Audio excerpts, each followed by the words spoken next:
எந்நகரிலும் பொன்னகர் என்று சொல்லக்கூடிய நன்னகரமா நமது கம்மங்காடு ஸ்ரீ உருமநாதர் கோவில் அபிஷேக ஆராதனை விழாவினை முன்னிட்டு இன்றைய தினத்திலே இவரை மேலே கம்மங்காடு மிராசுதாரர் உயர் திரு ஐயா ஆர் செல்வமணி சிந்திரார் அவர்கள் தலைமையிலே நடைபெற்ற நாடகம் ஸ்ரீ வள்ளி திருமணம் என்னும் நாடகம். சென்றெல்லாம் வெற்றி பெற்று கொண்டு நடிப்பு சிறந்தன் அன்பு மாமா சி ஆர் சீனிவாசன் அவர்கள் வேலன் வேடன் விருத்தனாக நடிக்க காத்திருக்கிறார். காணக்கோயில் கடைவாணி கோயிலின் குரலோவியும் எனது உயிரில் மேலான அன்பு அக்கா புதுகை ஏ அனிதா அவர்கள் வள்ளியாக நடிக்க காத்திருக்கிறார். காணப்பிரியர் கனகப்பிரியர் வீணாகனப்பிரியர் தென்னகமெங்கும் தனக்கான தனி பேருபுகள் பெற்று வரும் இணையதள புகழ் மரியாதைக்குரிய அருமையப்பா வீரமங்கலத்தைச் சேர்ந்த கலைவேந்தர் லே கவிராஜ் அவர்கள் நாரதா மகனுடன் நடிக்க காத்திருக்கிறார். புதுக்கோட்டை பூபரசூடியை சேர்ந்த வி ஆர் தமிழ்வேந்தர் பபூன் காமி நான் தான் ஆடல் அழகி அபிநய சுந்தரி புதுகை வி அனிதா அவர்கள் டான்ஸ் காமிக்கால் நடிக்க வந்திருக்கிறார். எங்களுக்கெல்லாம் பக்கமேல மாறுமுடிய கலையரசு நவரச நாயகன் தேனிசி தென்றல் அருமை சகோதரர் diploma music Pudhugai S Prabhuraj அன்னார் அவர்கள் ஹார்மோனியத்தை சித்து காட்டுவார். அதற்காக கோடி எடுக்குமர்கள் மின்னல் முழக்கும் அருமை தம்பி புதுகை ரெட்டையாளத்தை சேர்ந்த எம் காளீஸ்வரன் அவர்கள் மிருதங்கம் அன்போலன் தபேலாவை சித்து காட்டுவார். அதற்காக பணவாத்திய மன்னன் ஆளுநர் மாஸ்டர் அருமை சகோதரர் ஏ கே அருள் அன்னார்கள் ஆளுநரை சித்து காட்டுவார். தாயும் தந்தை மகளுடைய தாளத்தை செய்யக்கூடிய அருமை சகோதரர் கே தியாகராஜன் அவர்கள் தாளத்தை சித்து காட்டுவார். நாடகத்தை அமைத்தக்கூடிய நாடக அமைப்பாளர் ஆர் சதாசிவம் அவர்களின் தப புதல்வரும் அருமை சகோதரர் எஸ் ஆர் கண்ணன் அவர்கள் இந்த நாடகத்தை மிக சீரோடு சிறப்போடும் அமைத்திருக்கிறார் என்பதை தெரிவித்துக் கொள்கிறோம். எங்கள் நாடகங்கள் எல்லாம் உள்நாடு மற்றும் வெளிநாடுகளுக்கு மிக சிறந்த முறையிலே யூடியூப் வலைதளம் மூலமாக ஒளிபரப்பக்கூடிய கோயம்புத்தூர் இது நம்ம ஊரு உங்க ஊர் இது உங்க ஊரு யூடியூப் சேனல் கோவை அருமை சகோதரர் இது உங்க ஒரு யூடியூப் சேனல் அனுப்பி தந்து கோயம்புத்தூர்ல இருந்து வந்திருக்காரு. ராதா ஓ ராதா ராதா ஓ ராதா தேவதாசுரான் ஒரு தாடிதானடி உன்னை தேடி வந்து நீதி தானடி உன்னாலதான் மனம் திட்டானது கண்ணீருதான் எந்த சொத்தானது ராதா ஓ ராதா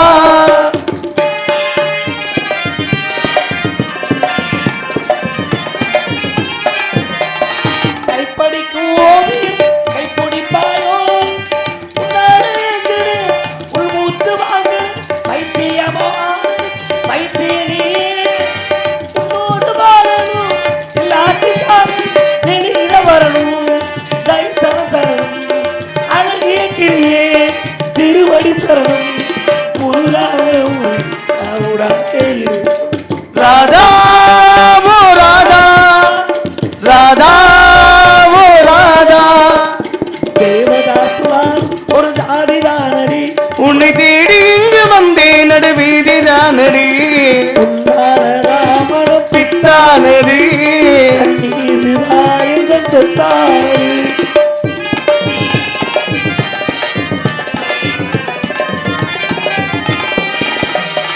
தேவதாச போனதா பாட வேணுமா உலகே மாயந்தா வாழ்வே மாறுமா தண்ணி போட்டுதான் இரும வேணுமா அடியே பார்வதி எனக்கு யார் கதி துடிக்குது காதல் படிக்கிற பாடல் அடிக்கடி கண்ணி உனக்கு இந்த ஊடல் விடமாட்டே கண்ணி நீ வந்து தீரணும் ராதா ஓ ராதா ராதா ஓ ராதா தேவதாசும் நானும் ஒரு ஜாதி தானடி நடுவீதி தானடி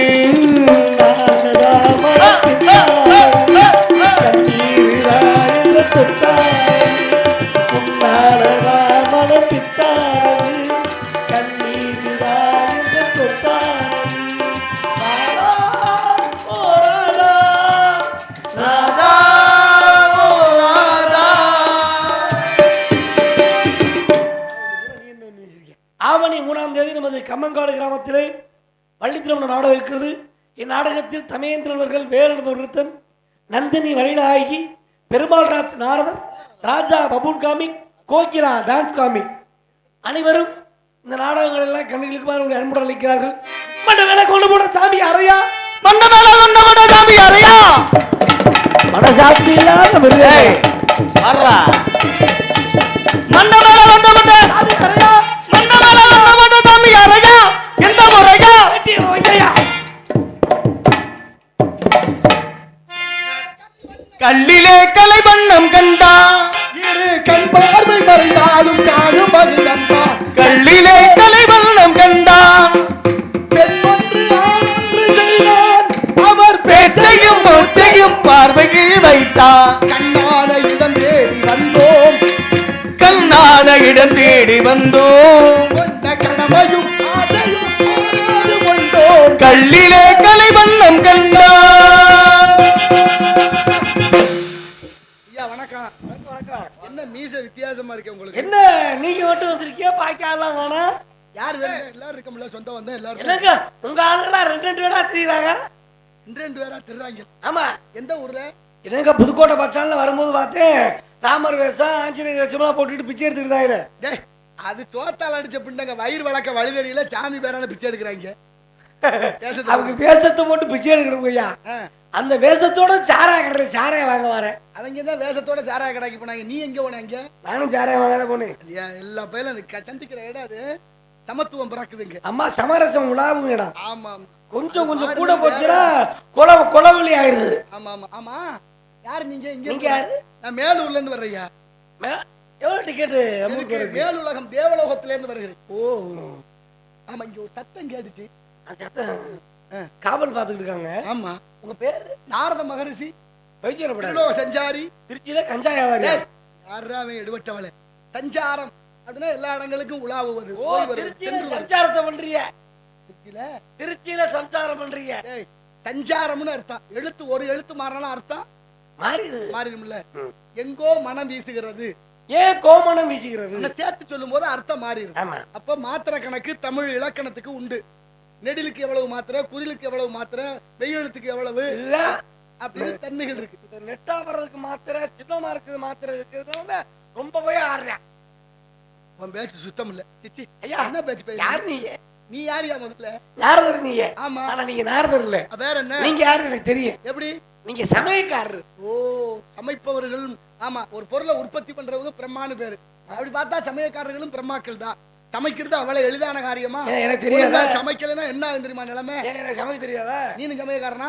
பெரிய சமையல் நல சக்கரவர்த்தியே சமையல் வேலை செய்தவர் 7.5 ஆண்டுகள். எங்க ஊர்ல நான் தான் பெரிய சமையல் மேஸ்திரி. அப்படியா? ஆனா இப்ப சமையலுக்கு போறது இல்ல. ஏன், என்னாச்சு? ஒரு சின்ன பிரச்சனை. என்ன பிரச்சனை? ஒழுங்கா சமைக்கலையா? சாப்பாடு நான் ரொம்ப செலவடக்கமா செஞ்சு கொடுப்பேன். எப்படி? என்ற சாப்பாடுக்கு சமைக்க சொன்னாங்கன்னா ரொம்ப செலவு குறைச்சிருவேன். அதிகமா செலவு இல்லாம ஆக்கிடுவேன். அதிகமா செலவு இருக்காது. அப்படி என்ன பண்ணுவேன்? ஐயா, சாம்பார் வைக்கிறோம்ல, ஆமா, இந்த சாம்பாரை மேலாக்க எடுத்தோம்னா ரசம் ஒதுக்கிடுவேன், தண்ணிய கூட ஊத்தி. ஆமா, நடுக்கொன்றுல கொஞ்சம் எடுத்தோம்னாக்க அது சாம்பார், அடியில பருப்பு எடுத்துல பருப்பு கூட்டு. அடடே, ஒரே சாம்பார்ல 3 வகையான விஷயம் முடிச்சிரு. செலவு குறைதா இல்லையா? அப்படி செலவடக்கமா செஞ்ச உடனே ஏன் இப்ப சமைக்க போறது இல்ல, கூப்பிடுறது இல்லையா? ஒரு வீட்டுக்கு சமைக்க போயிருந்தேன். அவரு பொண்ணு வீட்டுக்காரரு பத்திரிக்கை கொடுத்துருக்காரு, 200 பத்திரிக்கை கொடுத்துருக்காரு. அவங்க வந்த வரைக்கும் 300 பேர் வந்துட்டாங்க. கூடுதல் 100 ஆள் வந்துருச்சு. அதனால அவர் என்ன சொன்னாரு, சமாளிக்க வேண்டியதானே, நான் பாத்துக்கிறேன். அவர் சொன்னாரு, இல்ல சாப்பாடு நல்லா இருக்கணும்னு நான் மருந்து வாங்கியிருக்கேன், இந்த போட்டுங்கன்னாரு. சாப்பாடு நல்லா இருக்கணும் மருந்து வாங்கிருக்கேன். நானும் வாங்கி ஊத்துனேன். எதுல? அதுல குழம்புல. ஐயோ, அவ்வளவுதான். என்னாச்சு? அது ஊத்துனதான் பிரச்சனை. ஊத்துனது என்னாச்சு? அந்த ஆள் பேதி மருந்து கொடுத்துருக்காங்க. பாவி போயிருக்க, சாப்பிட்டே பூரா பேதி மருந்து கிடக்குறாங்க. இன்னத்துல விண்ணத்தை கலக்கலாமாடா? இது எவ்வளவு பெரிய பாவம். ஏன் கிடக்குறையா? பொரிச்சா வயிறு, இருச்சா கிணறு, பொரிச்சா இனிக்கு. அப்படிப்பட்ட வயிறு மதியானம் படிச்ச ஜோசியா நமக்கு போட மாட்டாங்களா? உயிர் வாடினால் கூட உயிர் வாடியதாக கருதிய மகான் வள்ளலார் பிறந்த மண்ணுல இப்படியாடா? என்னாச்சு? அப்புறம் என்னன்றது? அதோட என்ன அடிச்சு ஊரை விட்டு விரட்டி என் பேர் கட்டு. இந்த சமயக்காரனை கூப்பிடாது. இந்த சமயக்காரன் இந்த ஏரியாக்களே கூட விரட்டி விட்டாங்களா? வந்துட்டேன். இப்ப சமைக்காம தான் தெரியுற. ஆமா. இப்ப என்ன வேலை பாக்குறேன்? இங்க காவல் பாக்குறேன். ஓ, எதற்கு காவல்? திணைக்காவல். உன் பேர் என்ன? என் பேர் வீரத்தேவன். அப்பா பேரு? நம்பித்தலைவன். எந்த நம்பி? நம்ம வேட்டுவ குல தலைவன். வேட்டுவ தலைவன் நம்பி. நம்பிக்கை நீங்க மகன். இங்க எவ்வளவு நாளா வேலை பார்க்குறீங்க? இங்க நாங்க 70 நாள் காவல் பார்த்துக்கிட்டு இருக்கோம். 70 நாளா சோத்துக்கு என்ன பண்றீங்க? சோத்துக்கு சுப்பிரமணிய கடவுளை கும்பிடுறேன். அந்த சாப்பாடுக்கு என்ன பண்றீங்கன்னு கேட்டா அதுக்கு பதில் சுப்பிரமணிய கடவுளை கும்பிடுறேன். சுக்குக்கு மிஞ்சிய மருந்து கிடையாது. சுப்பிரமணிய கடவுளும் கிடையாது. உலகத்துல சிறந்த மருந்து சுக்கு. காலையில் இஞ்சி கடும்புகள் சுக்கு, மாலையில் கடுக்காய், மண்டலம் உண்டால் விருத்தனும் பாலனாமே. ஆமாங்க. அப்படின்னா என்ன அர்த்தம்? கோலுடைய கிளம்பணும், கோலை தூக்கி எறிந்து விட்டு நடந்து வரலாம். காலையில இஞ்சி சாறு வெந்நீர்ல கொஞ்சம் தேன் கலந்து சாப்பிடலாம். மதியம் சுக்கு கசாயம். இரவு சாப்பிட்டு கொஞ்ச நேரம் கழிச்சு ஒரு சிட்டிகை கடுக்காய் பொடி. இது மூணையும் சரியா 48 நாள் தொடர்ந்து எடுத்து வந்தால் விருத்தனும் பாலனாமே. விருத்தன்னா கிழவன். நீ சொல்ற மாதிரி கிழவனா இருந்து கம்பவுண்டி நடக்காம இளைஞனா நடக்கலாமா? சித்த மருத்துவம் உடலை உறுதிப்படுத்துது இல்ல. அதெல்லாம் விட்டுட்டோம், தூக்கி வீசிட்டோமே. சுக்கு மிளகு திப்பிலின்னு திரிகடுகம்னு பேரு. தாண்டிக்காய் நெல்லிக்காய் கடுக்காய் என்று திரிபலான். அதெல்லாம் அந்த காலத்துல நம்ம வீட்டுல அஞ்சரைப்பட்டிகளை தான் இருந்துச்சு மருத்துவமனை. அடுக்கு பானைகளை தான் இருந்துச்சு விதை நெல். இன்னைக்கு விதை நெல் மேஞ்சாண்டல் நிறுவனத்துக்கிட்ட போயிருச்சு. மருத்துவமனையும் அரசு தனியா போய் தொலைஞ்சிருச்சு. திரிபலா சூரணம், தாண்டிக்காய் நெல்லிக்காய் கடுக்காய் 3 காய்களையும் பொடியாக்கி அது சூரணமாக்கி இன்னைக்கு சித்த மருத்துவத்துல கிடைக்குது. அது சாப்பிட்டா உடலுக்கு ஆரோக்கியம் இருக்கு. தொடர்ந்து எடுத்துக்க. நீ அதை விட உண்டி சுருக்குதல் பெண்டிற்கு அழகுன்னு ஒரு பழமொழி இருக்கு. உண்டி சுருக்குதல் பெண்டிற்கு அழகல்ல, பண்டிற்கு அழகு. பண்டினா சாப்பாடு, பண்டினா வயிறு. சாப்பாட்டை குறைச்சியானா வயிறு விழுகாதேன்னு சொல்லி வச்சாங்க. நம்ம மாத்தி உண்டி சுருக்கு பெண்டிற்கு அழகுன்னு பொம்பளை பிள்ளை கொண்டு போய் விட்டுட்டோம். 2 பேருக்குமே அதான் ஒரு அளவு இருக்கு. எதுக்குமே அளவுக்கு மீறினா பழமொழி எல்லாமே மாறி மாறி கிடைக்கியா?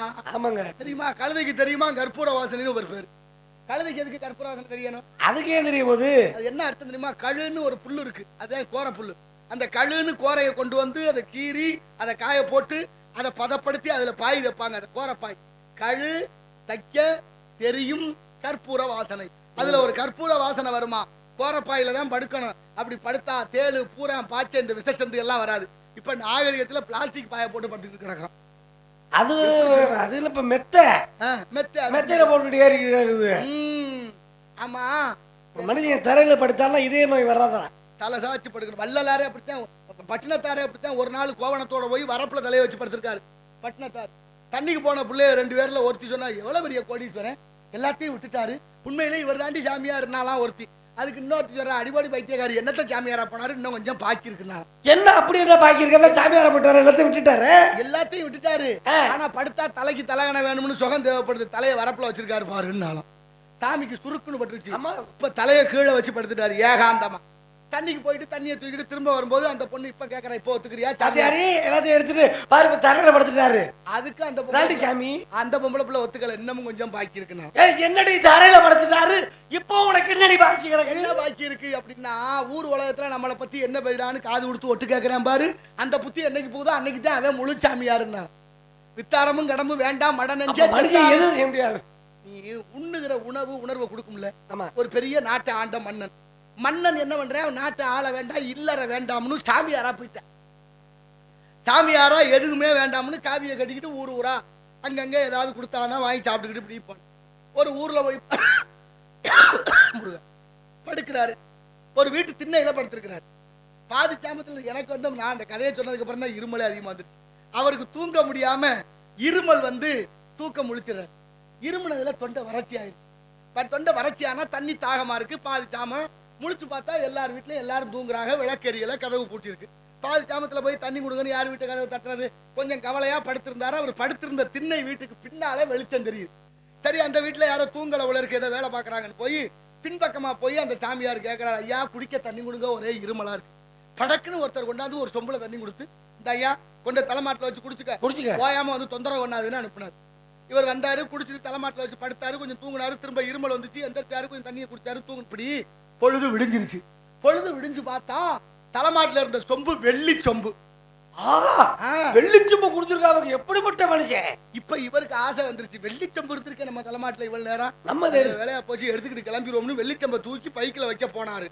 அப்பதான் அவருக்கு ஞாபகம் வருது, நம்ம பெரிய நாட்டை ஆண்ட மன்னர் எல்லாத்தையும் வேணான்னு தானே இங்க வந்தா. இப்போ இந்த வெள்ளிச்சம்புக்கு ஆசைப்படுறான். கேவலம் ஒரு வெள்ளிச்சம்பை திருடனுங்கிற புத்தி நமக்கு வந்துருச்சே அப்படின்னு நினைக்கிற போது ஒரு 4-5 பொம்பளை ஆளுங்க நின்று பேசிக்கிட்டு இருக்கிறாங்க. அடியே வெள்ளையம்மா, கற்பாயி, உனக்கு தெரியுமா இந்த வீட்டு தங்கம்மா ஊருக்கு போய் 1 வாரம் ஆச்சு, கதவு பூட்டி கிடந்துச்சு, யாரோ ஒரு களவாணி பையன் ராத்திரி வந்து பின்னால பூட்டை உடைச்சு வெள்ளி பாத்திரம் தங்க பாத்திரம் எல்லாத்தையும் அள்ளிட்டு போயிட்டானா. களவாணி பயலுகன்னு பேசிக்கிட்டு இருக்காங்க. களவாணி பையன் தண்ணி கொடுத்தது அங்கே அவர் யோசிக்கிறாரு. ராத்திரி தண்ணி கொடுத்தவன் திருட்டு பைய கையால தண்ணி வாங்கி குடிச்ச புத்தி சொம்ப திருடனுங்கிற என்ன புத்தி வந்துருச்சு நமக்கு. அப்ப யாரு கையில என்ன வாங்கி சாப்பிட்டாலும் அந்த புத்தி தான் நமக்கு. அப்ப தாய்ப்பால் கொடுத்தா தாயோட நல்ல குணம் வரும். வேலைக்காரி பால் கொடுத்தா வேலைக்காரி புத்தி தான் வரும்.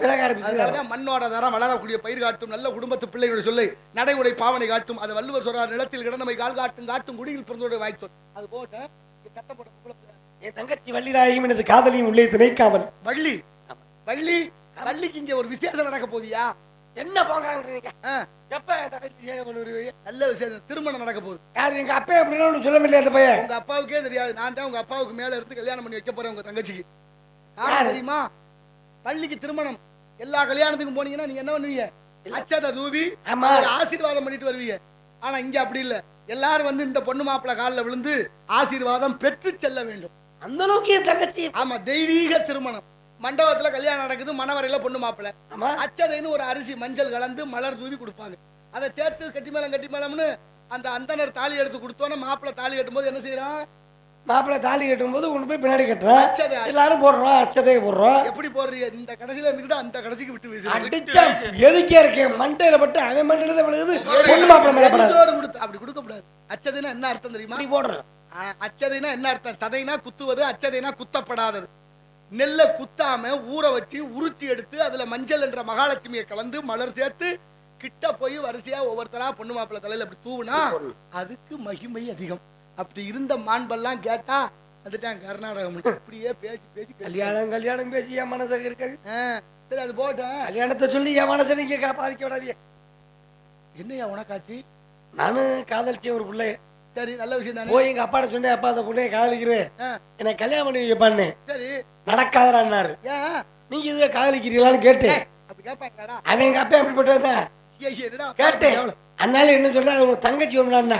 அதானே தங்கச்சி முறையா இருந்தா எப்படி கட்டுறது? அது எப்படிங்க? அவங்க வேற நான் வேறங்க. எப்படி தங்கச்சி எப்படின்னு அப்பதான் எங்க அப்பா சொன்னேன். என்னன்னு? அவங்க அம்மா நான் தாட்டா வச்சிருந்து எனக்கு போறத பிள்ளைனாங்கிறேன். நல்ல குடும்பம்டா. இதை வேற வீட்டுல வந்து சரி தங்கச்சி எப்படி வீட்டுல வந்து அழுது. எங்க அம்மா சொல்லிச்சு, கவலைப்படாதரா, ஏன்டா அப்படி அழுகுற? இல்லம்மா அந்த பொண்ணை காதலித்து தங்கச்சி வேணும்னு சொல்லிட்டாருமா அப்பான்னு. ஆசைப்பட்டதை மறந்தாரவே அந்த பிள்ளைய கல்யாணம் பண்ணிக்கிறான்னுச்சு எங்க அம்மா. இது என்ன முறையாடாது? நான் கேட்டேன், எங்க அம்மா நீ என்ன கிறுக்காம போய் தங்கச்சி போய் கட்டிக்க சொல்றான்னு.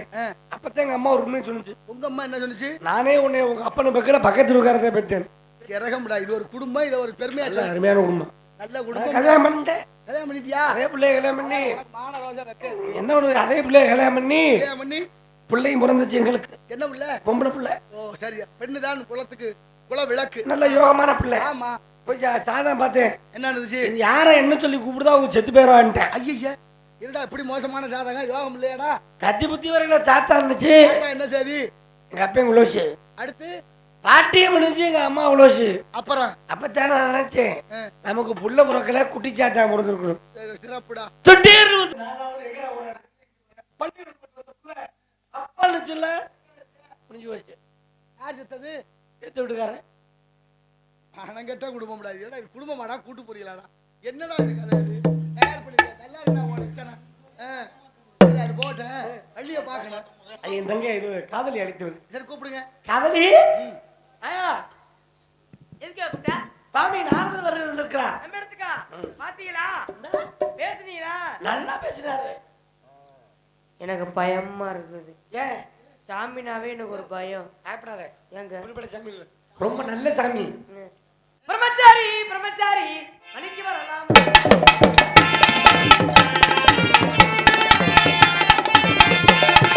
பிரம்மச்சாரி பிரம்மச்சாரி அன்னைக்கு வரலாம் மாமா. அன்னைக்கு வரலாம் மாமா.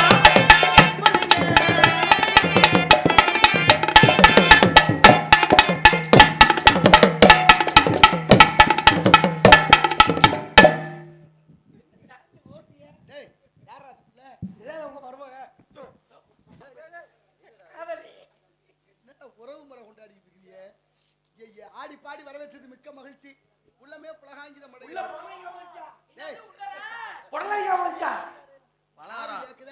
ஏன்டா இந்த பாடுபடுத்துறீங்க? நான் தப்பா பேசுறேன். புலகாயுதம் அடைகிறதுன்னு. புலங்காங்கிதம்னா மகிழ்ச்சியாக இருக்குன்னு அர்த்தம். ஆனா நீங்க 2 பேரும் பெரிய ஆராய்ச்சியில இறங்கிருக்கீங்க. தெரியுது தெரியுது. இன்னைக்கு அவர் ராஜவாட்சி. ராஜவாட்சி, நான் நாரதர். எங்க ஊர்ல வீரமங்கலத்துல தமிழ் வேந்தர் ராஜவாட்சி முருகனா. வாங்க இன்னைக்கு முருகனா வர்றீங்க. ஆமா தங்கச்சியா வருது. அர்த்தம் முடிச்ச மாதிரி எதுவா இருந்தா என்ன? கொட்டை கலரமா எதா இருந்தா இல்ல எது நடக்கணுமோ இல்ல தம்பி, கொட்டா இருந்தா கூலிங்கா இருக்கு, கல்யாணம் பண்ணா கொஞ்சம் வைக்க. கொட்டை அந்த கோலத்துல பாக்குறேன். சரி, அடுத்த காவல் ஆளு யாரு? என் தங்கச்சி. தங்கச்சி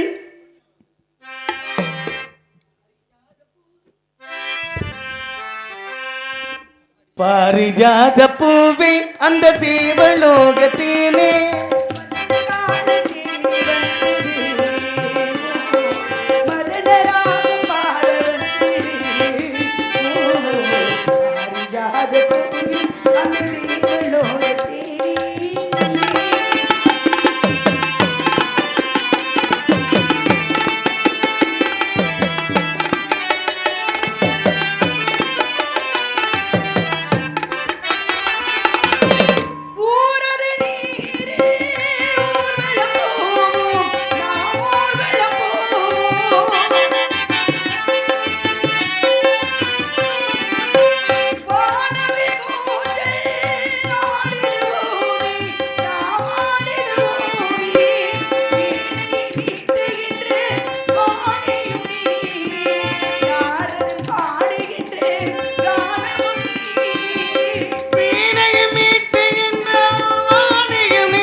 பாரிஜாத பூவே அந்த தேவலோகத்தேனே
பாரிஜாத பூவே அந்த தேவலோகத்தேனே வசந்த காலம் தேடி வந்தது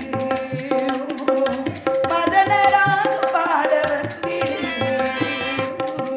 பாரிஜாத பூவே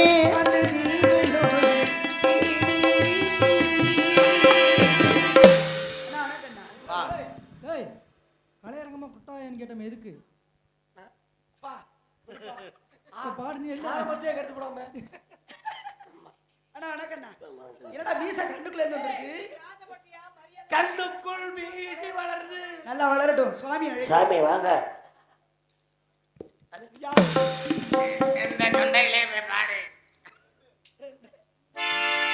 தாயில் சிறந்த கோவிலும் இல்லை, தந்தை சொல்மிக்க மந்திரம் இல்லை. பாடுகிறார் ஆயிரம் உறவில் பெருமில்லை, அன்னை தாயில் சிறந்த கோவிலும் இல்லை, தந்தைகள் மிக்க மந்திரமில்லை.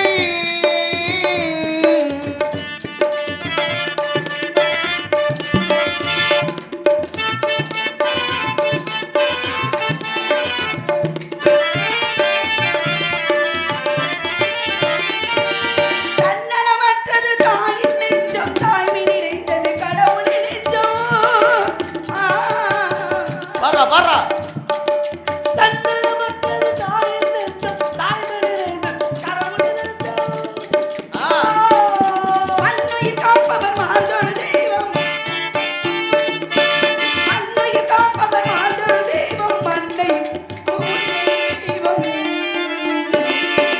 தாயில் சிறந்த கோவிலும் இல்லை. தந்தை சொல்மிக்க மந்திரமில்லை.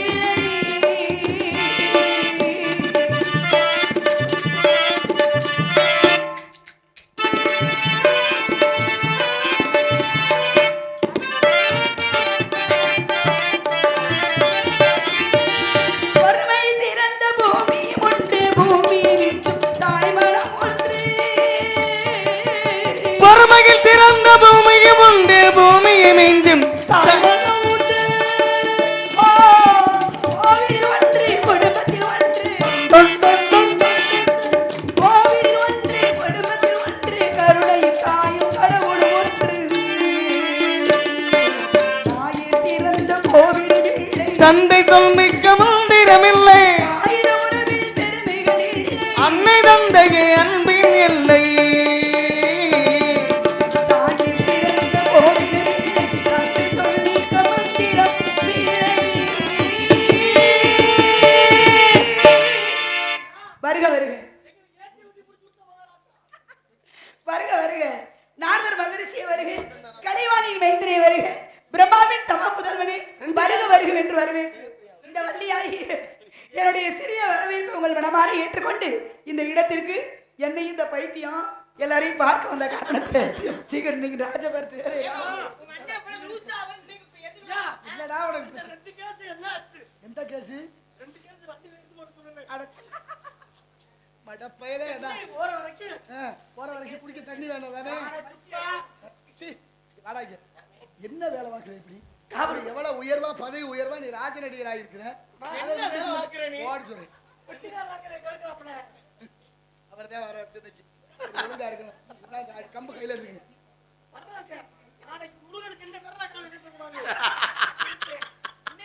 ஏடாட்ட பாடு சூரனை வதம் செய்யும் பொழுது அவர் எய்த அம்புக்கு பட்டு விரல் துண்டாகி விட்டது. இதே துண்டாயிடுச்சு.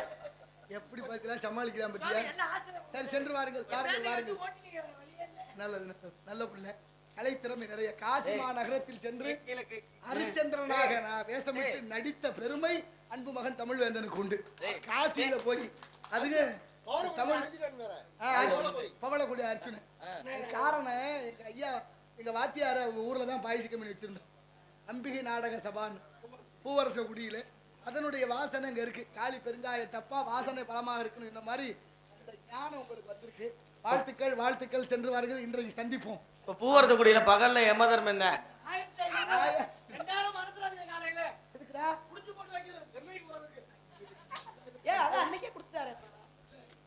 போடா போடா எல்லாரும் போட படுத்தாம.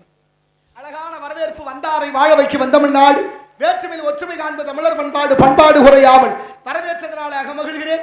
என்றும் உள்ள தெண்டமிழ் இயம்பி இசை கொண்டான் என்று கம்பர் பாடியது போல நீர்மையை இனிமை நிறைந்தது எனலாகும் என்று நிகழ்ந்து கூறுவது போல அழியாத நிரந்தரமான ரெண்டு பொருள், ஒன்று பரம்பொருள், இன்னொன்று பைந்தமிழ். அப்படிப்பட்ட தமிழாலே உன்னை வாழ்த்துகிறேன் மகளே. இந்த உலகத்திலே எத்தனையோ விதங்கள் இருந்தாலும் மொழிகள் இருந்தால் தமிழுக்கு என்ற ஒரு தனித்துவம் உண்டு. அதனாலதான் நெஞ்சையெல்லாம் சிலப்பதிகாரம் அணி ஆரம்படைத்த தமிழ்நாடு. என்னை நன்றாக இறைவன் படைத்தவன் தன்னை நன்றாக தமிழ் செய்யுமாறு எங்கள் வாழ்வும் எங்கள் வளமும் அங்காத தமிழ் என்று சங்கே முழங்கு. தமிழின் பெருமை யார் அறிவார்? மதுரை மூதூர் தான் அறியும், நீரறியும் நெருப்பறியும் என்று அனல்வாதம் புனல்வாதம் வைத்து வென்று தமிழை நிலைநாட்டியவர் நால்வரிலே ஞான சம்பந்த பெருமான் தவ முதல்வர். அந்த தமிழாலே உன்னை வாழ்த்துகிறேன். வாழ்த்து நிலையானதாக அஞ்சலா. காஞ்சி பட்டுடுத்தி கஸ்தூரி பொட்டு வைத்து தேவதை போல் நீ நடித்து வர வேண்டும்.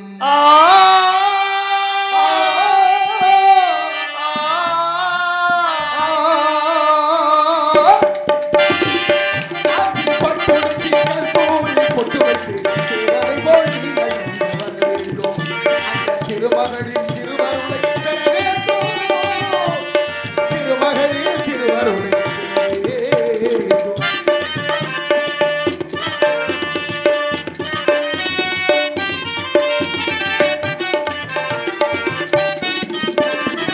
தென்குமரி கடலிலே சிவந்த மாலை பொழுதிலே தென்குமரி நீயும் இங்கு வாழணும். யாரும் பேசாத கதைகளையே பேசணும்.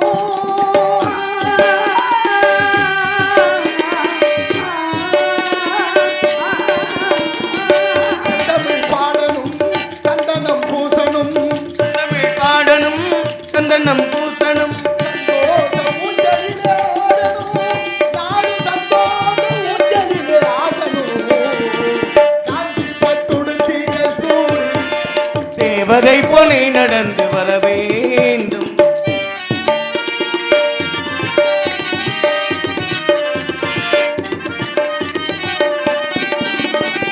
பூப்புகாரி நாயகியா புனிதமுள்ள குணவதியா கண்ணகி போல் நீ வாழ நினைக்கணும் உன் கணவனுக்கு பெருமைகளை சேர்க்கணும்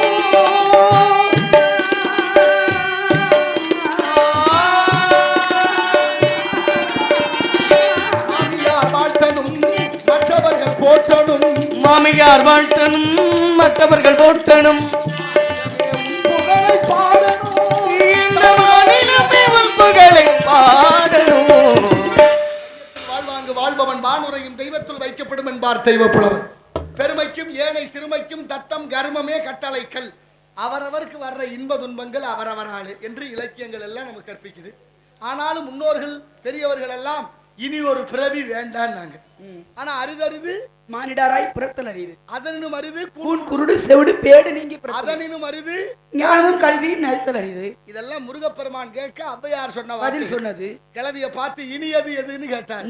இனிது இனிது ஏகாந்தம் இனிது அதனினும் இனிது ஆதியை தொழுதல் அதனினும் இனிது அறிவினரை சேர்தல் அதனினும் இனிது அறிவுள்ளோரை கனவிலும் நனவிலும் காண்பது தானே என்றார். அதுதான் கொடிது எதுன்னு கேட்கும் பொழுது கொடிது கொடிது வறுமை கொடிது அதிலும் கொடிது எது இளமையில் வறுமை அதனினும் கொடிது அன்பில்லா பெண்டீர் அதனினும் கொடிது ஆற்றொணா கொடுநோய் அதனினும் கொடிது இன்புற அவள்கையில் உண்பதுதானே. ஆமா இப்படி எல்லாத்துக்குமே அரிது பெரிது இனிது எளிது கொடிது அப்படின்ற விவரங்களுக்கெல்லாம் பதிலை சொன்ன அவை கிளவித. அப்படிப்பட்ட தமிழாலே இந்த இடத்துல வாழ்த்துவது மட்டுமல்ல உன்னை பற்றி சில விவரங்களை நான் அறிய வேண்டியவா அதனால கேட்கலாமா சில விவரங்களை? கண்டிப்பாக. நீங்க ஆரம்பத்துல சொன்னீங்க அவரவர் செய்த அவரவருக்கு இன்பமும் துன்பமும் அவரவர் செய்த வினை அப்படின்றத சொல்றீங்க.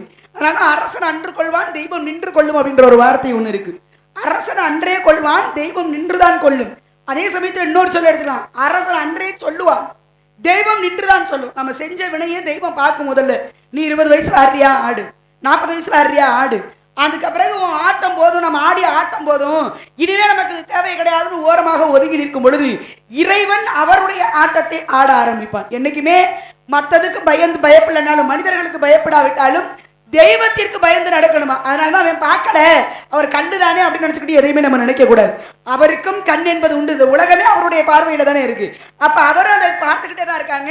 அதுக்கு தகுந்த மாதிரி மனிதர்கள் யாராயிருந்தாலும் சரி கர்மா அப்படின்றது ஒண்ணு இருக்குல்ல, அதை தீக்காம இந்த உலகத்தை விட்டு போகவே முடியாது. இந்த கர்மாங்கிறது எப்படி புரிய வைக்கணும்னா இந்த கையில வாரி இப்படி ஒரு முத்திரை இருக்கு, ஜின் முத்திரை. ஆமா இது சின்னன்னா ஞான முத்திரைனா அடையாளம், ஞான அடையாளம். இந்த ஞான அடையாளம் என்னத்தை நமக்கு சொல்லுதுன்னா இது சீவாத்மா என்ற உயிர்கள் இந்த விரல், இது பரமாத்மா என்ற கடவுள். இந்த சீவனை சிவனோடு சேர்ப்பதற்கு பேரு அத்வைதம்னு பேரு. சைவ சமயத்துல சத்காரியவாதம்னு ஒண்ணு உண்டு.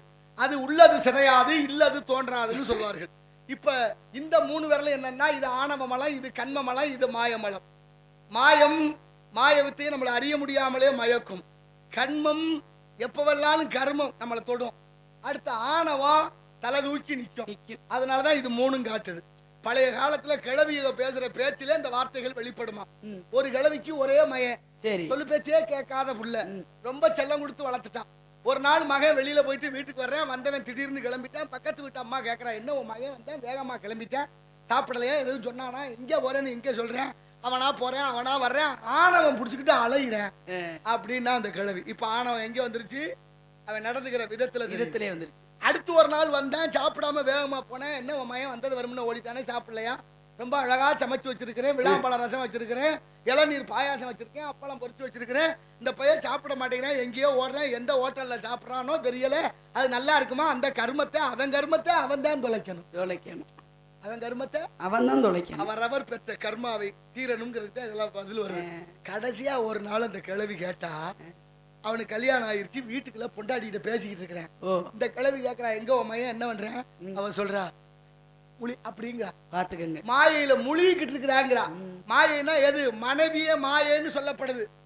எதனால, இந்த விரல் மாயா இல்லையா, திருமணம் செய்யும் போது அந்தனர் தாலி கட்டி முடிச்சோன்னு மணவரையில அக்கினிய வள வர்றது வழக்கம் இருக்கு. அக்கினிய வள வரும்போது மாப்பிள்ளையினுடைய தோல்ல கிடக்கிற துண்டோட முடிச்சு முந்தானை முடிச்சு ரெண்டையும் முடிச்சு போட்டு பெண்ணோட சுண்டு வரலும் மாப்பிள்ளையோட சுண்டு வரலும் இணைச்சிக்கிட்டு தான் சுத்தி வருவாங்க. மாயையும் வாழ்க்கையில இணையுது என்பதை உணர்த்துவதற்காகத்தான் அந்த கிழவி சொன்னா. பொண்டாட்டிகிட்ட பேசிக்கிட்டு இருக்கேன், மாயையில மூழ்கி. உலகமே மாயையில தானே மூழ்கி கிடக்கு. நம்ம பேச்ச எங்க கேக்குறாங்க? மாயையில அந்த உலகத்துல எது இருக்கு? அதாவது முத நாள் தகவல் போட்டா மறுநாள் சாயந்தரம் தான் பார்த்துட்டு அப்பா மன்னிச்சுக்கப்பா நான் இப்பதான் பார்த்தேன் கோவிச்சுக்காதீங்க. இப்படி பிள்ளைகளையும் பெத்து வச்சிருக்கிறேன். இப்ப இல்ல, ஆரம்ப காலத்துல இந்த உலகம் தோன்றும் பொழுது முதல்ல எந்த பெண்ணும் ஆணும் தோன்றினார்களோ அவர்களிலிருந்து ஆரம்பிச்சதுதானே மாயை என்பது. இன்னைக்கு எதுல போய் நிக்குது பாத்தீங்களா இல்லையா? தாம்பரம்னு ஒண்ணு இருக்கு. தாம்பரத்துல களிம்பு இருக்கு. தாம்பரத்துல இருக்கிற களிம்பு நீங்கிச்சுன்னா தாம்பரம் தங்கமாகும். ரசவாதிகள் அதைத்தான் முயற்சி பண்றாங்க. பரிசவேதின்னு ஒரு கல் இருக்கு. சரி, அந்த கல்லு ரொம்ப நுட்பமானதான். அதை மட்டும் கையில இருந்தா நிலத்துல எங்க புதையல் இருக்கோ அதெல்லாம் காட்டுமா. எனக்கெல்லாம் கிடைச்சுன்னா இன்னைக்கு அந்த கல்லெல்லாம் கிடைச்சிச்சுன்னா அகழ்வாராய்ச்சி பண்றாங்கல்ல. இல்ல அந்த கல்லெல்லாம் எனக்கு கிடைச்சா நான் என்ன செய்வேன்னா, எத்தனை பேர் வீடு இல்லாம இருக்கலாம் எல்லாருக்கும் வீடு கட்டி கொடுப்பேன். எத்தனை கோயில் இடிஞ்சு கிடக்க அதை பூரா கட்டுவேன். எங்க எல்லாம் பள்ளிக்கூடத்துல பிள்ளைய படிக்கல நிறைய செஞ்சு படிக்க வைப்பேன். இப்படி எல்லாம் மனசு இருக்கு. இன்னைக்கு அதுதான் இல்லைங்க, சும்மா சாதாரணமாவே இந்த இப்ப ஒண்ணு கண்டுபிடிக்கிறது கொண்டு வந்திருக்கு. எந்த இடத்துல என்ன கிடக்குதோ அது சத்தம் கேட்கும். உடனே நோண்டி பார்த்தா அது ஒரு கருவி. ஆமா, அது இப்ப இல்ல முன்னாடியே வந்துருச்சு. இருந்தாலும் சொல்றேன், அந்த மாதிரி கருவிகள் இருந்தாலே போது. பூமிக்கு அடியில அத்தனை விதமானது கிடக்கு. நம்ம கிட்ட திசை காட்டும் கருவியும் காகமாக இருந்தது. திசை காட்டும் கருவியாக தேவாங்க இருந்தது. தேவாங்க கப்பல்ல போர்ல கொண்டுகிட்டு போயில தூக்கி இப்படி வச்சோம்னா அது எப்ப பார்த்தாலும் மேற்கு முகமா திரும்பி நிற்கும். அது மேற்கே திரும்பிடுச்சுன்னா கிழக்கு எது வடக்கு எது தெற்கு எதுன்னு தெரிஞ்சுக்கலாம். அப்படிப்பட்ட திசை காட்டும் கருவி தேவாங்கு. ஆனா தேவாங்க சொல்லும் போது எதுக்கு உதாரணம் சொல்றான்? வடா தேவாங்கு. அப்போ மோசமா குறிப்பிடுவதற்கு ஒரு நல்ல சீவராசியை பயன்படுத்த தமிழ் சமூகம். ஆகினால பறவைகளையுமே விட்டுருக்காங்க. பறவைகளை அனுப்பியும் எவ்வளவு தூரத்துக்கு என்ன இது இருக்கு அப்படின்றத நீர்நிலைகள் அதை கண்டறிவதற்கு. நீங்க ஒரு வயல்ல நீரோட்டம் எப்படி இருக்குன்னா ஒரு பசுமாட்டை கட்டிடுவாங்களாம்.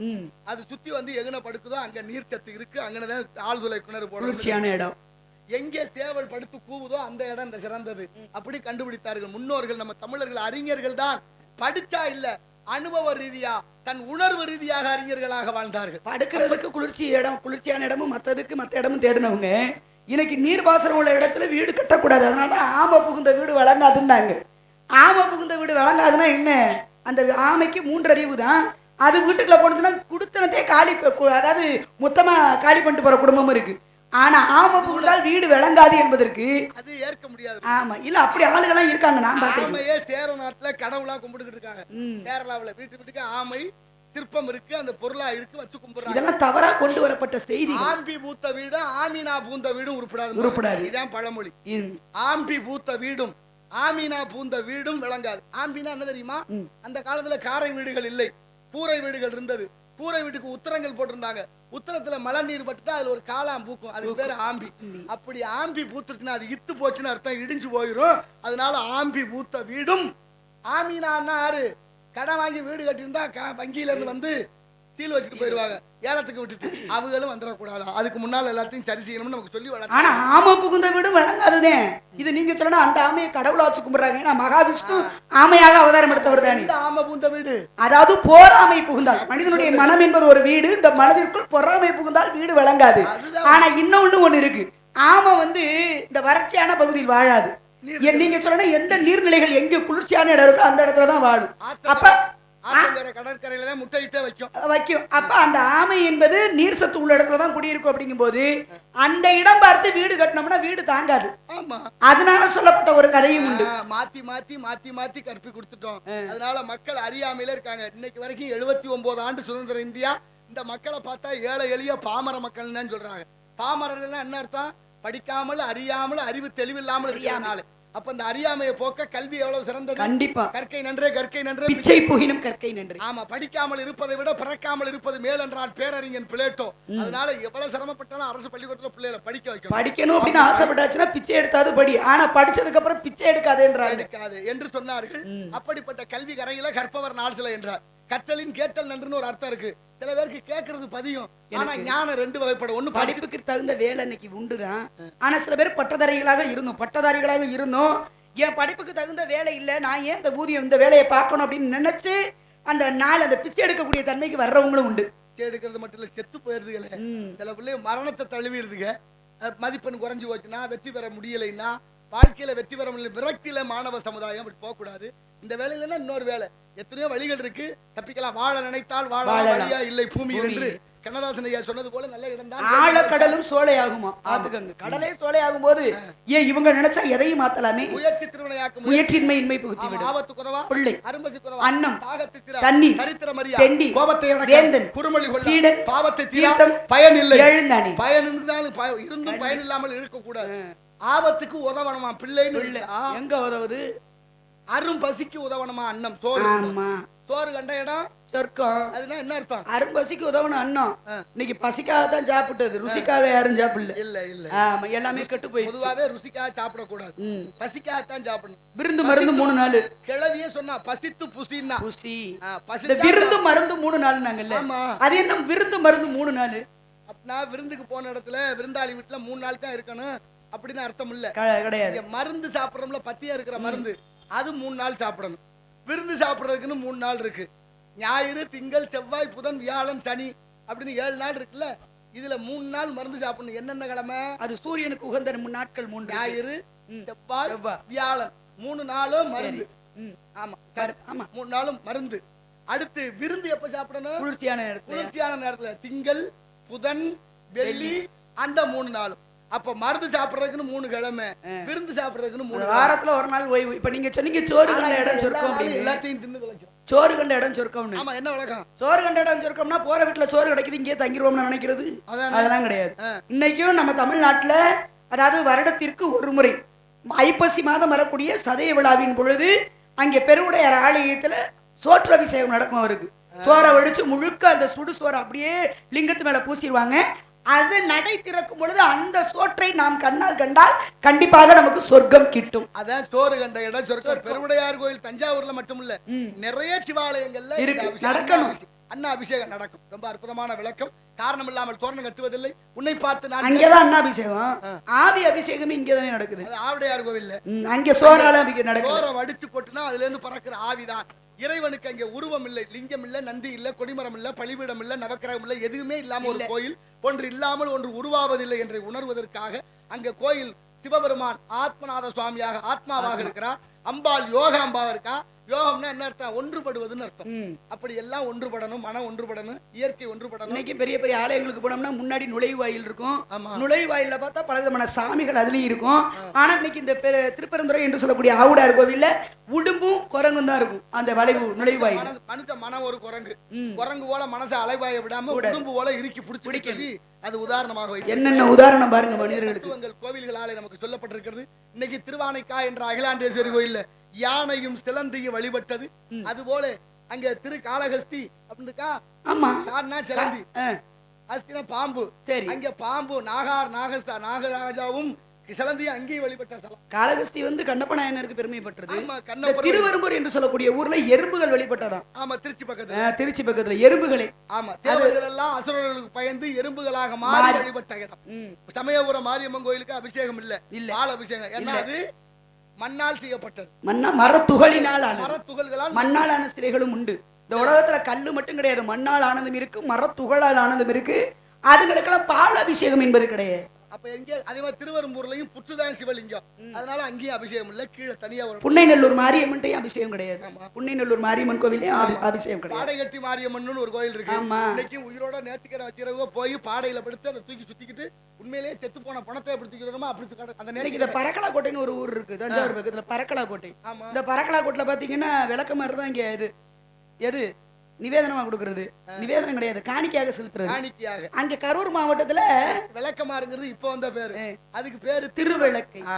ஆமா அத திலகவதி வச்சிருந்தா தெரியுமா? திலகவதியார் சாதாரணப்பட்டவளா? திலகவதி யாருன்னு தெரியுமில்ல? திருநாவுக்கரசருடைய அக்கா. இல்ல வேலையா போச்சு. ஏன்னா நிறைய திலகவதி இருக்கிறதுனால அதனால நல்ல விஷயங்கள் எல்லாம் நமக்கு சொல்லி கொடுத்திருக்கிறார்கள். அதனால நாளைய தலைமுறைக்கு இந்த மாதிரி நல்ல விஷயங்களை சொல்லி கொடுத்து நாளைய தலைமுறை பண்பட்டவர்களாக. சிவனுடைய கோவில்ல சிவலிங்கத்தின் மேலேயே பாதுகையோடு கால் வச்சவன் திண்ணன் என்று சொல்லக்கூடிய கண்ணப்பே. ஆனா இன்னைக்கும் அந்த சிவ ஆலயத்துல இன்னைக்கும் பாத்தீங்கன்னா பாதுகையை தான் காணிக்கையா செலுத்துறாங்க. இது கரூர் மாவட்டத்துல உள்ள ஒரு கோயில். அங்க ஒரு கோவில் திருப்புவனம்னு ஒண்ணு இருக்கு. சரி. திருப்பூவனநாதர். அந்த திருப்பூவனநாதர் எப்படி பேர் வந்துச்சுன்னா லிங்கம் பூ வடிவமா. எந்த பூ? பாரிசாத பூவை போல இருக்கிற லிங்க வடிவம். அதனால திருப்பூவனநாதர்னு பேரு. அங்க ஒரு பொன்னையாள்னு ஒரு பொண்ணு இருந்தா. அவ என்ன பண்றா, வர்ற அடியார்களுக்கு எல்லாம் இருக்கிற பாத்திரத்தை இந்த யாருக்காவது அண்ணன் வாங்குறதுக்கு வழி இல்லைன்னா கொடுத்துருவாளாம். அப்படி அப்ப ஒரு நாள் அவளுக்கு ஆசை, சிவனுக்கு ஒரு உருவத்தை செஞ்சு வைக்கணும்னு ஆசைப்படுறான். அது தங்கத்துல செய்யணும்னு ஆசைப்படுறான். பரவாயில்ல. ஆனா வழி இல்ல. சிவனே சித்தரா வந்து வீட்டுல இருக்கிற பாத்திரம் மண்டம் எல்லாம் கொண்டா அப்படின்னு இரும்பு ஈயம் பித்தளை எல்லாத்தையும் சேர்த்து உருக்குற போது அது தங்கமா மாறி காட்சி கொடுத்தாராம் சிவபெருமான் நடராசரா. அந்த நடராசர் சிலையை பார்த்தோன்னே ஒரு அழகு. அந்த அழகுல அவர் ரசிச்சுட்டு ரொம்ப அழகா இருக்கேன்னு இப்படி கன்னத்துல அப்படி கிள்ளி இப்படி முத்தம் கொடுத்தாலாம். அவ கைப்பட்டது அந்த பாடு இன்னைக்கு இருக்கு. எங்க மம்மட்டி பட்ட வாடையே இங்க இருக்கும்போது இது இருக்காதா? இறைவன் என்னென்ன நமக்கு உணர்த்துகிறார் பாரு, ஆன்மீகம் என்னென்ன சொல்லி கொடுக்கு. இன்னைக்கு திருப்பதிக்கு போனோம்னா ஏழுமலையானுடைய இந்த தாவு இருக்கு பாத்தீங்களா? இந்த தாவுல ஒரு காயம், அதுலதான் முதல்ல விபூதி வைக்கப்படும். ஏன் அது வைக்கிறாங்க? அங்க மம்மட்டியால் ஒருவன் அந்த வெட்டுப்பட்ட காயம் உங்களுக்கு நல்லா தெரிஞ்ச விஷயம். இது இருக்கட்டும். இப்ப சிவனுக்கு நெல்லுக்கு வேலியிட்டாராம். அதனாலதான் நெல்லையப்பர் கோவில். நெல்லை கண்டுபிடிச்ச 8800 ஆண்டுகள்னு வரலாறு சொல்லுது. சரி, நெல்லை கண்டுபிடிச்ச பேரு நெல்லையப்பன்னு பேரு. நெல்லுக்கு வேலியிட்டதுனாலதான் திருநெல்வேலி. நெல்லு கொஞ்சமா இருந்ததை உற்பத்தி பண்ணணும்னு தெளிச்ச இடம் தான் திருத்தெளிச்சேரி. அப்படிப்பட்ட நெல்லை சமதளத்துல வரப்பு கட்டி உயர்த்தி வளர்த்த பயிர் தான் நெல் பயிர். அது செயற்கை. இந்த உலகத்துல எத்தனை சிவாலயங்கள் இருந்தாலும் சரி, இந்த உலகம் தோன்றும் பொழுது முதலில் தோன்றிய சிவஸ்தலம் அப்படின்னா உத்தரகோச மங்கை. இந்த உத்தரகோச மங்கையில இன்னைக்கு மரகத லிங்கமாக காட்சி தருகிறார். மரகதத்துக்கு முன்னே தோன்றியதாக வரலாறு. மாணிக்க வாசகருடைய முற்பிறவி அங்கே. ராவணனுடைய மனைவி மண்டோதரிக்கு வரம் கொடுத்து திருமணம் செய்த இடம் அங்கே. குளத்துல தீப்பிடிச்சு எரிஞ்சது. மீன்கள் இன்னைக்கும் வாழாது. 999 புறவர்களும் ஏடுகளை ஒப்படைச்சிட்டு இறந்து போனாங்க. மிச்சம் வச்சிருந்த ஏட்டை பத்திரமா கொடுத்தவர்கிட்ட ஒப்படைக்கணும்னு காத்திருந்தாரு. அதனால மறுபிறவில நீ பிறந்து திருவாசகத்தை எழுதுவாய், நானே உன்னை ஆட்கொள்வேன் என்று வரம் கொடுத்து மறைந்தார் ஈச நடராஜ பெருமான். இன்னைக்கு இந்த தமிழ்நாட்டுல மீன்கள் வசிக்காத குளம் அப்படின்றது நம்ம மதுரை மீனாட்சி அம்மன் கோவில். தவளையே இல்லாத ஒரு குளம் பார்க்க போனோம்னா வைத்தீஸ்வரனுடைய ஆலயம். மதுரை மீனாட்சி அம்மன் கோயில் பொற்றாமரை குளத்துல ஏன் மீன்கள் ஆரம்ப காலத்துல 6 மீன்கள் கிடந்தது சாபத்தின் காரணமாக. அது திருப்பரங்குன்றத்துல. அது 6 பேர் யாருன்னா பராசர முனிவருடைய குமாரர்கள். இங்க மீன் வாழாத காரணம் நாரை கேட்டு வாங்கிய வரம். அதனால இல்ல. இப்பவும் புள்ளிருக்கு வேலூர்னு ஒரு ஊர் இருக்கு. புல்லுனா பறவை, இருக்குன்னா வேதம். ஆமா, வேலூர்னா வேல் அங்காரகன் வழிபட்ட இடம். அதான் வைத்தீஸ்வரன் கோயில். அந்த கோயிலையும் பாம்பு வாழாது, மீன் வாழாது. திருநாரையூர் அப்படின்ற ஒரு ஊர் இருக்கு. எப்படி முருகபெருமானுக்கு 60 வீடுகள் உண்டோ, முருகபெருமானுக்கு எப்படி 60 வீடுகள் உண்டோ, விநாயகபெருமானுக்கு 60 வீடுகள் உண்டு. அந்த 60 வீட்டிலே திருநாரையூர் என்று சொல்லக்கூடிய ஒரு ஸ்தலம். பொல்லா பிள்ளையார். அவர் பொல்லா பிள்ளையாரா? ஏன் அவருக்கு பொல்லா பிள்ளையார் வந்துச்சு? பொல்லாத பிள்ளைன்னு வர்றது இல்ல, எல்லாத்தையும் கொல்லும் பிள்ளையார், பொறுக்கும் பிள்ளையார் என்ற பெயரோடு பொல்லா பிள்ளையார். அவர் பொல்லா பிள்ளையார் எல்லாரும் தப்பா புரிச்சு வச்சிருக்காரு. அங்க ஒரு நம்பி ஆண்டார் நம்பின்னு அந்த குழந்தை ஒரு நாள் பூஜை பண்ண அனுப்புறாரு. பூஜை பண்ண அனுப்புறாரு. அப்பா போயிட்டு எப்போதுமே பச்சனம் இல்லாம கொண்டுட்டே வருவாரா. இவர் வந்து விநாயகருக்கு முன்னால படைச்சு வச்சுட்டு, விநாயகா இன்னைக்கு எங்க அப்பா வரல, என்னை அனுப்புனாரு. எங்க அப்பா கொண்டு வந்தா பச்சனம் எல்லாம் சாப்பிட்டு வெறும் பாத்திரத்தை தான் கொண்டுட்டு வந்தாரு. நான் மட்டும் வச்சிருக்கேன், இன்னும் சாப்பிட மாட்டேங்கிறியப்பான்னு ரொம்ப நேரம் உட்காந்து பேசிக்கிட்டே இருக்காரு. விநாயகர் கல்லு சிலை எப்படி சாப்பிடும்? அறியாத குழந்தை, நீ சாப்பிட்டே ஆகணும். அதுக்கு ஒரு நான் கொண்டுட்டு போல என்னை தப்பா நினைப்பா, என் பூசையில ஏதோ குறைன்னு நினைப்பா, நீ சாப்பிடலையா நான் உயிரை விடுறேன்னு இந்த சிலையில முட்டுறாரு. புள்ள உயிர் தாங்க மாட்டானேன்னு நினைச்சு விநாயகர் துதிக்கைய வச்சு நம்பிக்கையோட அத்தனையும் காலம். இப்ப பிள்ளைக்கு சந்தோஷம். என்ன நம்பி பிள்ளையார் பச்சை நம்புறான் சாப்பிட்டாருன்னு வீட்டுக்கு போனாரு. துள்ளி குதிச்சாரு. அப்பாட்ட போச்சு, அப்பா பிள்ளையார் எல்லாத்தையும் சாப்பிட்டாரு. ஏண்டா பொய் சொல்றியா நீ? பொல்லா பிள்ளையா நீ? உன்னை எப்படி வளர்த்தேன்? பொல்லாத பிள்ளையா மாறிட்டிய, பொய் சொல்றியே அப்படின்னு சொன்ன வார்த்தை அந்த குழந்தைக்கு 10 பேரு பிள்ளையாருக்கு மாறி போச்சு. பொல்லா பிள்ளையார். இந்த பொல்லா பிள்ளையாரு இங்க சாப்பிட சொல்லி அனுப்புறாரு தெய்வத்தையே. ஆனா தெய்வத்தினுடைய பால் குடிச்சதுனால எங்க தீட்டு பட்டுருச்சோன்னு சொல்லி தகப்பன் அடிக்க போக மேலே கோபுரத்தை காட்டியதான் அந்த குழந்தை. அவர் தான் திருஞான சமுதர் என்று சொல்லக்கூடிய தோணியப்பர் ஆலயம் சீர்காழியிலே. சீர்காழிக்குத்தான் 12 பெயர். தோணியப்பர் ஏன் எல்லாம் பிரளயத்துல மிதக்கிற போது சீர்காழி மட்டும் மிதந்ததாம், எல்லாம் அழிஞ்ச போது. அதனால தோணியப்பருடைய திருகருணை 12 பேர் இருக்கு. தோடுடைய செவியன், விடையேறி ஓர் தூவன் மதிசூடி, காடுடைய சுடலை பொடி, என் உள்ளம் கவர் கல்வன், பீடுடைய மலரா நான் முனைந்தேத்த அப்படின்னு பாரு. பிரம்மாபுரம் ஏறிய பெம்மான் இவன் என்றவன், உள்ளம் கவர் கல்வன் என்று பாரு. அப்படிப்பட்ட 2 ஞானங்களும் பெற்றது. அதனால உன்னை பற்றி சில விவரங்கள் நான் தெரிந்து கொண்ட கதையின் முறைப்படி கேளுங்க.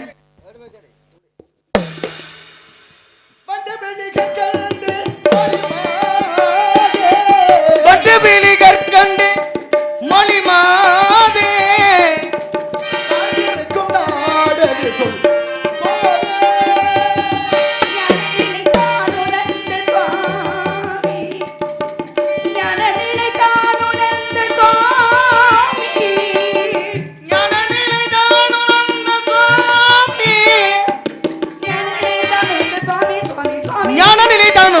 சுவாமி சுவாமி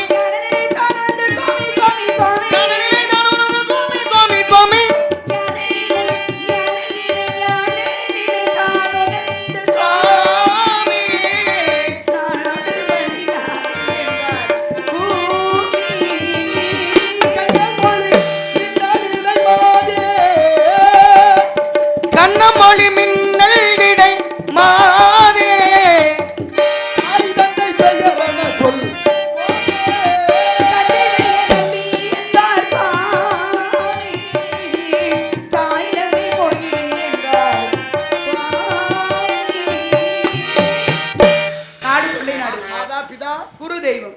4 பேர் மெச்ச வாழணும், 4 பேர் போன பாதையில போகணும். 4 பேர் மெச்சறது யாரு? மாதா பிதா குரு தெய்வம். மாதாங்கிறது அம்மா, அம்மா பிதாங்கிறது தகப்பன், குருங்கிறது ஆசான், தெய்வம்ங்கிறது கடவுள். கடவுள் எல்லாருக்கும் தெரியுது. இப்ப குருன்னு சொன்னா குரு பெயர்ச்சின்னு ஒண்ணு வருது. குரு பெயர்ச்சினா யாரை கும்பிடணும்? கண்டாயுதபன். குரு பெயர்ச்சினா யாரை கும்பிடணும்? குரு பெயர்ச்சின்னா முருக பெருமானை தான் கும்பிடணும். அவரும் குருதான். அவர் யாருக்கு குரு? அவங்க அப்பா. அவங்க யாரு? முருகன். அவங்க அப்பா. அவங்க அப்பாவுக்கே இவர் தானே குரு. அதனால அந்த குரு வேற. நான் கேக்குறது நவக்கிரகங்களிலே குரு பெயர்ச்சி. சரி, வியாழ பகவான்.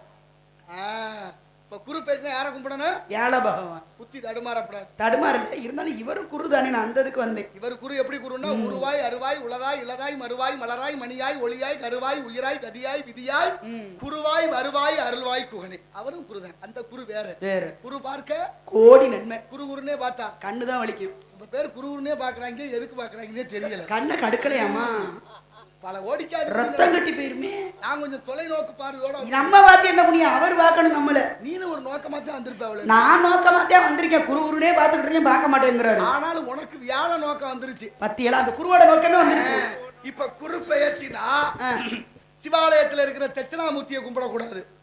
தட்சிணாமூர்த்தி தெற்கு முகமாக சிவனுடைய மர அவதாரமாக நாரதருக்கு முன்னாலே பிரம்மனுக்கு தோன்றிய சவணகாதி முனிவர்கள் என்ற 4 பேருக்கு இந்த ஞானத்தின் வேதத்தின் தன்மைகளை உணர்த்துவதற்காக 4 பேரை உட்கார வச்சிருப்பார். அவர் கல்லால மரத்தடியில தெற்கு முகமாக தட்சிணாமூர்த்தி என்ற பெயரோடு உட்கார்ந்து ஞானத்தை மௌனமாக வழங்கி கொண்டிருக்கிறார். அவருக்கு பேரு தட்சிணாமூர்த்தி மூர்த்தி. அவர் போய் குரு அல்ல, அந்த குரு வேற, ஞான குருன்னு பேர் அவருக்கு.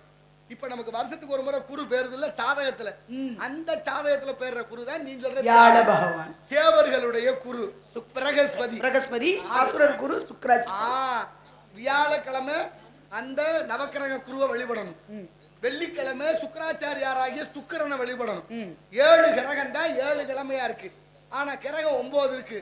ராகுவும் கேதுவும் இடையில வந்தது. இடையில வந்த 2 தான் தலைகளாக இப்படி சுத்தம், 7 கிரகம் இப்படி சுத்தம். பிடிக்காதவங்களை பார்க்கும்போது முகம் மாறும்ல. அதனாலதான் ஜாதகத்துல நட்பு நீசம் பகை எல்லாம் இருக்கு. இன்னைக்கு அது 2 இல்லைன்னா நம்ம எதுலையுமே சுத்தவும் முடியாது. கடைசியில வந்து அந்த ராகு கேதுக்கு தான் அவ்வளவு பெருமை. இறைவன் நமக்கு வரக்கூடிய நன்மை தீமைகளை நவக்கிரக மூலமாத்தான் அனுப்புறாரு. அதுல நவக்கிரகங்களை யார் யார் எங்கெங்க வரணும் வினையின் பயனாக வாழ்கிறோம். உதாரணம் சொன்னா வெளிநாட்டுல இருந்து பணத்தை நமக்கு ஒருத்தர் அனுப்புனாருன்னா கொண்டாந்து கொடுக்க ஒருத்தர் இருக்காருல்ல, அது மாதிரி கடவுள் வெளிநாட்டுல இருப்பவர் போல கொண்டாந்து கொடுக்கிறவர் தான் நவக்கிரகங்கள். அனுபவிக்கிறதா மனிதர்கள். இந்த கிரகங்கள் இப்படி மாறி மாறி அமையுது. ராமர் ராமாயணத்துல கடகலக்கணத்துல பிறந்தார். ஜாதகம்னா பயங்கரமா பாப்பி எவ்வளவு இருக்கே? பயங்கரமா இல்ல, ஏதோ ஏன் ஜாதகம் பார்க்க முடியுமா? உன் ஜாதகத்தை பார்த்தானே இப்ப வந்திருக்கேன். ஏன் ஜாதகம் நான் உங்கள்ட்ட காமிக்கவே இல்லையா? அது சொல்லவே வேண்டாம். முகத்தை பார்த்தே குறி சொல்லு. ஓ முகத்தை பார்த்து. ஆமா ஆமா, நீங்க தெய்வங்கள் உங்களுக்கு தெரியாத விஷயமா? மேஷ ரிஷபம் மிதுனம் கடகம் சிம்மம் கன்னி துலாம் விருச்சிகம் தனுசு மகரம் கும்பம் மீனம் அப்படின்னு 12 ராசி. ராமரே கடகலக்கணத்துல பிறந்தார். நானே மீன ராசி. ஏன் கடகலக்கணத்துல ராமர் பிறந்தாரு?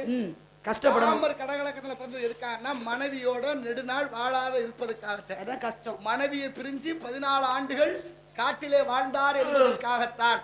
சாதகத்தை கடகலக்கண சாதகம். ராமருக்கு புனர்பூச நட்சத்திரம், நவமி திதி. எங்க ஐயா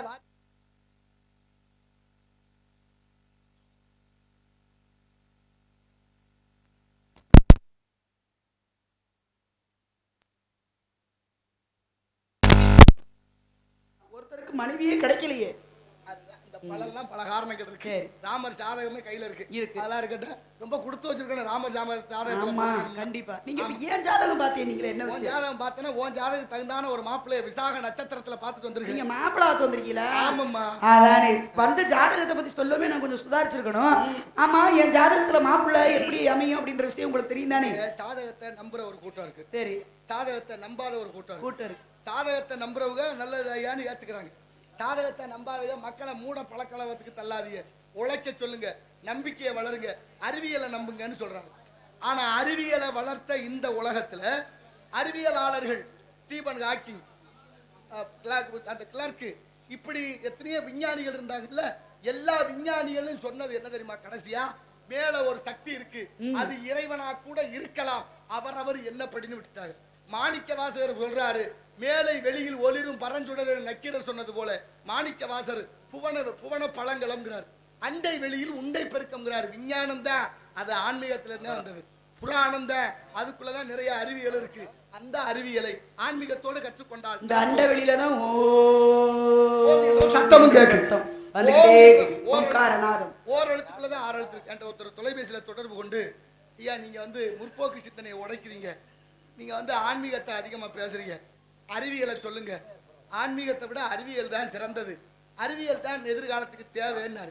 நான் என்ன சொன்னேன், அறிவியல் தேவை, ஆனா ஒரு நாள் இல்ல, அறிவியல் ஒரு நாளும் தம்பிச்சு போயிடும். நீங்க ரொம்ப வேண்டாம்.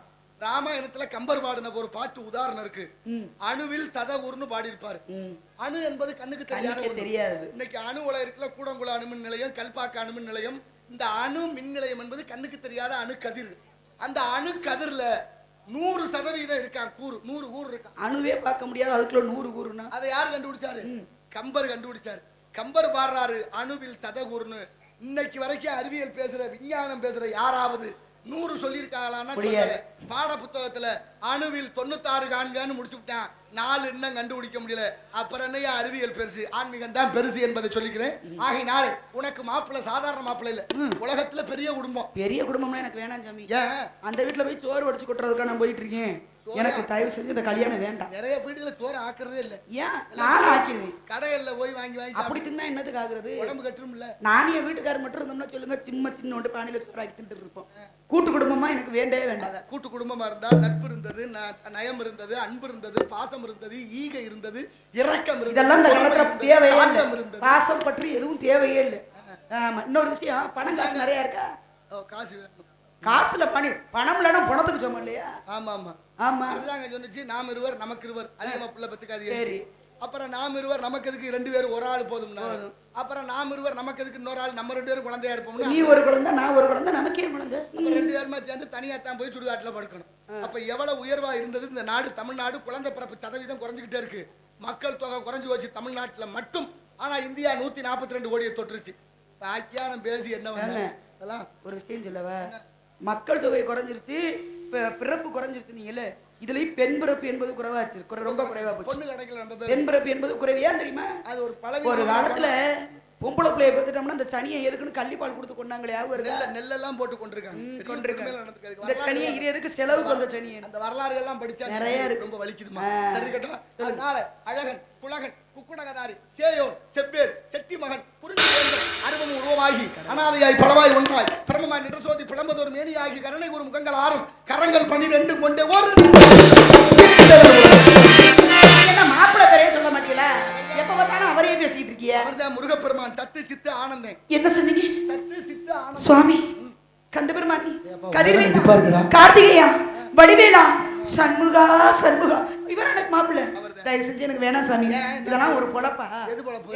இது ஒரு பொழப்புன்னு நீ வரலாம். நான் எங்க அப்பா சொல்லியிருக்காரு, அதனால பறவை வரட்டு வந்திருக்கேன். அதுக்கு என்ன போய் இது ஒரு பொழப்பான்னு கேக்குறேன்? மாப்பிள்ளை கேட்டா நான் கேட்கிறேன். கேட்டா அர்த்தம் வேற. சூர்பனக போய் கேட்டா ராமனை என்ன கல்யாணம் பண்ணிக்க, அர்ச்சுனா என்ன, லட்சுமணா என்ன கல்யாணம், சூர்பனக கேட்டானா புருஷனை கொண்டவங்கள பழி வாங்கணும், அதுக்கு தான் எப்படியா நான் பரவாயில்லைன்னு கேக்குறேன். அந்த கதைக்கு உனக்கு எந்த பொருத்தமும் சம்பந்தம் இல்ல. அதனால தான் சொல்றேன், ஒரு பொண்ணு பருவமடைந்து விட்டால் அந்த பொண்ணுக்கு தகுந்த நேரத்துல கல்யாணம் பண்ணி வைக்கணும். அவங்க அப்பா அம்மாவுக்கு, அதுக்கு எங்க அப்பா அம்மா இருக்காங்க, நீங்க ஒண்ணு பார்த்து வரணும். போங்க. உன்னை பெத்த பஞ்சரில வளர்த்த பஞ்சரில இந்த சித்தப்பன் கல்யாணம், உங்களுக்கே குடும்பம் சரியில்லை, குடும்பமே இல்லையா, அப்புறம் கூட நீங்க சரியா இருப்பியா? பிரம்மச்சாரி தான், ஆனா மற்றவர்கள் மீது கருணை உள்ளவன். யாரு? அப்துல் கலாம் ஐயா கல்யாணம் பண்ணிக்கிறல, கடைசி வரைக்கும் மாணவர்களே சந்திச்சார். தெரியக்கூடாதுனா இல்ல, அந்த உணர்வு. உனக்கு மாப்பிள்ளை யாரு? முருகனை நீ கல்யாணம் செய்து கொண்டால் உனக்கு இந்த உலகமே கையெடுத்து கும்பிடும். அதிர்ஷ்ட யோகம் வந்து எனக்கு வேண்டாம், இந்த மாப்பிள்ளை வேணாம்னு சொல்றல, நான் அந்த சீதாவை காலாட்டி உதைக்கிறேன். அதுக்கு சொல்லு மன் வார்த்தை கேளம்மா, சொல்லு மன் வார்த்தை கேளம்மா, அனுப்பகலும் இந்த ஆபத்தையே நீ விடுத்து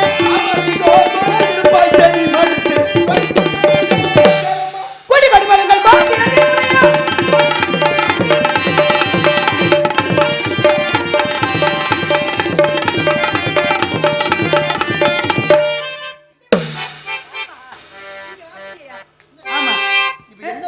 இல்ல தேவையா மாப்பிள்ளை நான் கேட்டேனான்னு கேக்குறேன். விசேஷம் நடத்தணும்னு தானே இத செய்றேன். கூட்டி கொடுப்பீங்கள் கோத்திரத்தில் முறையோ, கூட்டி கொடுப்பீங்கள் கோத்திரத்தில் முறையோ, ஓட்டமை சொல்லவில்லை உனக்கு நான் கரிவரி செய்யலாம்.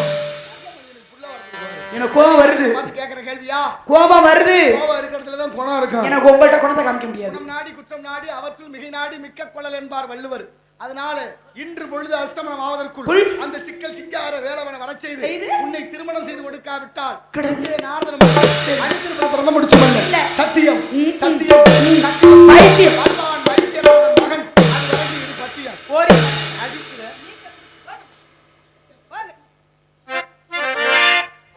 கந்தபெருமானி உமையே எண்ணி அனுதினமும் பூஜித்து வரும் நான் உமை விரைவில் அடைவதற்காகவே நாரதர் மகரிஷியிடம் அவ்வாறு பேசினேன். மன்னித்து விரைவில் வந்து என்னை திருமணம் புரிவாயாக. அரோகரா.